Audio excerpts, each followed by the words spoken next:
अच्छे लोगों के साथ बुरा क्यों होता है।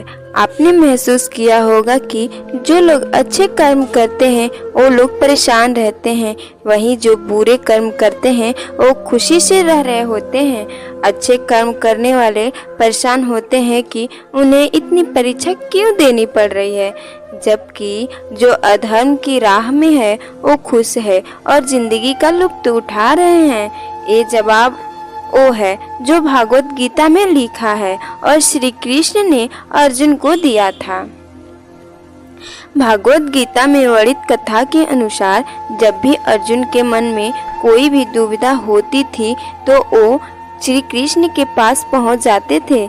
एक बार की बात है, अर्जुन भगवान श्री कृष्ण के समीप आकर कहा कि वो दुविधा में है और इसका जवाब वो श्री कृष्ण से चाहते हैं। श्री कृष्ण ने पूछा कि ये क्या सवाल है।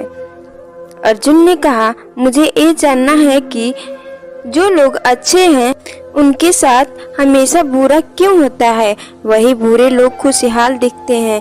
अर्जुन के मुंह से ऐसी बातें सुनकर श्री कृष्ण मुस्कुराए और कहा, मनुष्य जैसा सोचता है और महसूस करता है वैसा कुछ नहीं होता है, बल्कि अज्ञानता की वजह से वो सच्चाई नहीं समझ पाता है। अर्जुन उनकी ये बात समझ नहीं पाए। इसके बाद श्री कृष्ण ने कहा कि वे जानते हैं। श्री कृष्ण ने अर्जुन से कहा, पार्थ, मैं तुम्हें एक कथा सुनाता हूँ, उसे सुनकर तुम समझ जाओगे कि हर प्राणी को उसके कर्म के हिसाब से ही फल मिलता है। प्रकृति हर किसी को अपनी राह चुनने का मौका देती है। अब वो मनुष्य की इच्छा पर निर्भर करता है कि उसे धर्म की राह चुननी है या अधर्म की। कथा शुरू करते हुए श्री कृष्ण ने कहा, एक नगर में दो पुरुष व्यापारी थे जिनके जीवन में धर्म की बहुत महत्ता थी। वो पूजा पाठ में यकीन रखता था, वो हर रोज मंदिर जाता था। वहीं दूसरा पुरुष बिल्कुल विपरीत था, हर रोज मंदिर जाता था लेकिन पूजा करने नहीं बल्कि मंदिर के बाहर से जूते चप्पल चुराने।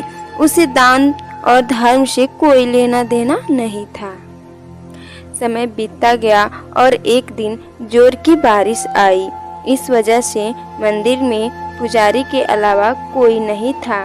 ये बात जब दूसरे पुरुष को पता चली तो उसने कहा कि ये सही मौका है मंदिर का धन चुराने का। पंडित से नजर बचाकर उसने मंदिर का सारा धन चुरा लिया। उसी समय धर्म कर्म में विश्वास रखने वाला व्यक्ति भी मंदिर में आ पहुंचा। पुजारी ने उसे ही चोर समझ लिया और चिल्लाने लगा। वहां लोग एकत्र हो गए और उसे बहुत मारा। किसी तरह से वो बचते बचाते वहां से निकला तो दुर्भाग्य ने उसका साथ वहां भी नहीं छोड़ा। मंदिर के बाहर वो एक गाड़ी से टकरा गया और घायल हो गया।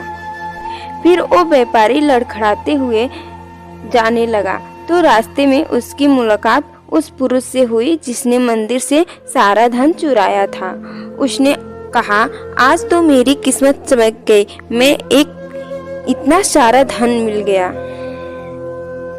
ये सब देखकर उसे बहुत बुरा लगा और उसने अपने घर से भगवान की सारी तस्वीरें निकाल दी। कुछ सालों बाद दोनों की मृत्यु हो गई। मरने के बाद जब दोनों यमराज की सभा में पहुंचे और भले पुरुष ने दूसरे व्यक्ति को देखा तो उसे बहुत गुस्सा आया। उसने क्रोधित हो गए यमराज से पूछ ही लिया, मैं तो हमेशा अच्छे कर्म करता था, दान में विश्वास रखता था, उसके बदले जीवन भर मुझे अपमान और दर्द ही मिला। इस व्यक्ति की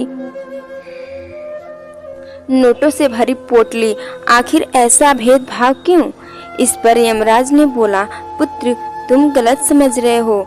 जिस दिन तुम्हारी गाड़ी से टक्कर हुई थी वो दिन तुम्हारे जीवन का आखिरी दिन था, लेकिन तुम्हारे अच्छे कर्म के वजह से तुम्हारी मौत सिर्फ एक छोटी सी चोट के बदले हो गई।